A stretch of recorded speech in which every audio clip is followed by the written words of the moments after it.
Berlin Spain నుండి వస్తున్న సరికొత్త నెట్ఫ్లిక్స్ షో మరియు ఇది జనాదరణ పొందిన మనీ హీస్ట్ యొక్క స్పిన్ ఆఫ్. దీనిని దాని అసలు స్పానిష్ భాషలో లా కాసా డి పాపెల్ అని కూడా పిలుస్తారు. ఈ ధారావాహిక అసలైన ప్రదర్శనకు ప్రీక్వెల్ మరియు అభిమానుల ఇష్టమైన పాత్రను తిరిగి తీసుకువస్తుంది. బెర్లిన్ అని కూడా పిలువబడే ఆండ్రేస్, అతను మరొక అసాధ్యమైన దోపిడీని నిర్వహించడానికి తన పాత సిబ్బందిలో ఒకరితో తిరిగి కలుసుకున్నాడు.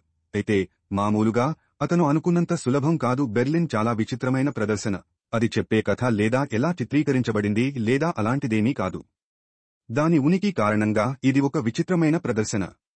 ఈ ధారావాహిక మనీ హీస్ట్ కి ప్రీక్వెల్.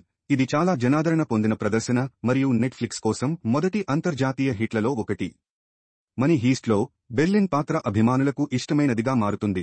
ఏది ఏమైనప్పటికీ ఆ ప్రదర్శనలో కొంత సమయం వరకు బెర్లిన్ పాత్ర కథ నుండి నిష్క్రమించేలా చేస్తుంది. ఈ నిష్క్రమణ ఆ పాత్రను ప్రదర్శన విశ్వంలో లెజెండ్ స్థాయికి చేరుకునేలా చేసింది. కానీ ఆ పురాణం సులభంగా విచ్ఛిన్నమైంది. మనీ హీస్ట్ యొక్క కొత్త సీజన్లు విడుదలవుతూనే ఉన్నాయి. ప్రదర్శన యొక్క రచయితలు బెర్లిన్ను కథలో చేర్చడాన్ని సమర్థించడం చాలా కష్టమైంది.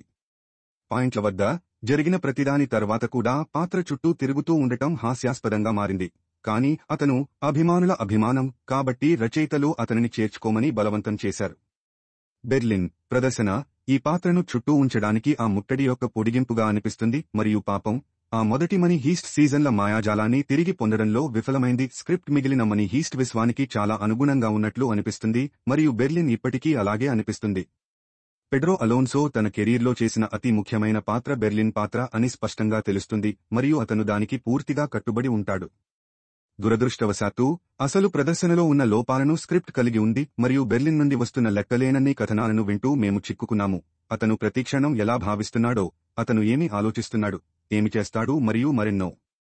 దాని యొక్క తీవ్ర స్థాయి వాక్చాతుర్యం మరియు భాష యొక్క ఆర్థిక వ్యవస్థ పట్ల నిర్లక్ష్యం తక్కువ తరచుగా ఎక్కువ.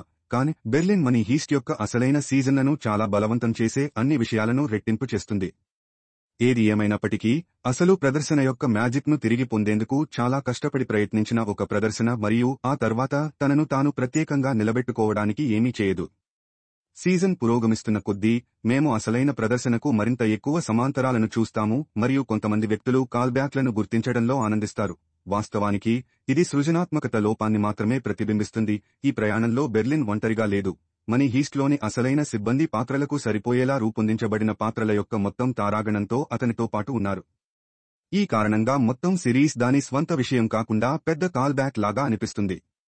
అయితే ఇది నటీనటుల తప్పు కాదు, ఎందుకంటే వారందరూ ఈ పాత్రలను రూపొందించడంలో గొప్ప పని చేస్తారు. కొన్నిసార్లు షార్క్ను కార్టూన్ భూభాగంలోకి దూకుతారు. పెడ్రో అలోన్సో బెర్లిన్గా మనోహరంగా ఉంటాడు మరియు పాత్ర దాని స్వాగతాన్ని అధిగమించినప్పటికీ అతను ఎందుకు మొదటి స్థానంలో ప్రజాదరణ పొందాడు అనేది స్పష్టంగా తెలుస్తుంది. ఇంతలో కామెరాన్ మరియు రోయి పాత్రలను పోషించిన బెగోనా వర్గాస్ మరియు జూలియో పెనా ఫెర్నాండెజ్ కొత్త టోక్యో మరియు రియో నుండి నిష్క్రమించారు మరియు వారు ప్రాథమికంగా ఆ సంబంధాన్ని మరోసారి ఇక్కడ రీప్లే చేశారు. నటీనటుల మధ్య కెమిస్ట్రీ ఉంది మరియు అది సరసాలాడటాన్ని సరదాగా చేస్తుంది మరియు పాత్రకు ప్లాట్కు మించిన అసలైన డైనమిక్ను ఇస్తుంది. ఇతర పాత్రలు లేనివి.